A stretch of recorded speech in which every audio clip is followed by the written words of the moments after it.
మోడీ గారికి కూడా 5 మార్కులు వేస్తాం. ఓ ఏమన్నా క్లూ ఇస్తురా మీరు? క్లూ ఏం లేదు, చెప్తున్నా. ఎందుకు మోడీ అంటే మనం ఎక్కడో ఉంటే స్వాతంత్రం వచ్చి 77 సంవత్సరాలు అయింది, కానీ ఎవ్వరు అభివృద్ధి చేయలేదు.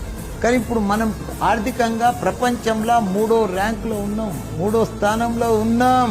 అది మోడీ తోటే.